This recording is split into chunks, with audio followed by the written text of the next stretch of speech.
சென்னையில் நடத்தப்பட்ட வித்தியாசமான போட்டியில் மனிதர்கள் போல் ரோபோக்கள் கால்பந்து விளையாடியது மாணவ மாணவிகளிடம் பெரும் வரவேற்பை பெற்றது.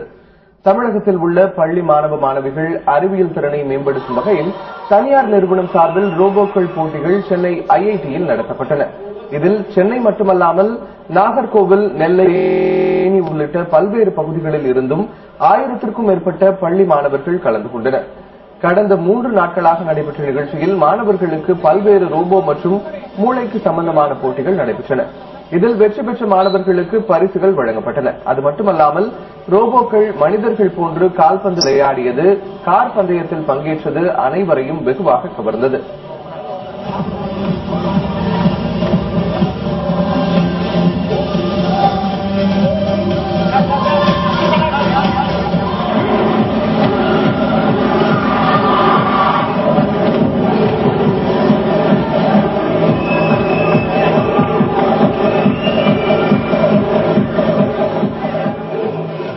Over 400 teams participated.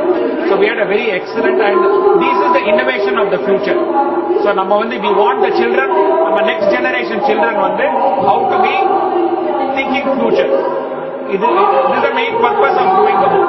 நிறைய physics அந்த மாதிரி science எல்லாம் யூஸ் பண்ணி பண்ணுது. அப்புறமா மோட்டார் இன்ஜின் எப்படி வர்க் ஆகுது. அப்புறம் ரியல் லைஃப்ல சப்போஸ் நான் பெருசாயிட்டு ரோபோட்ஸ் பண்ணி ஒரு இன்ஜினியர் பெரிய சயின்டிஸ்ட் ஆகலாம். நல்ல ஃபர்ஸ்ட் ஸ்டெப் டுவர்ட்ஸ்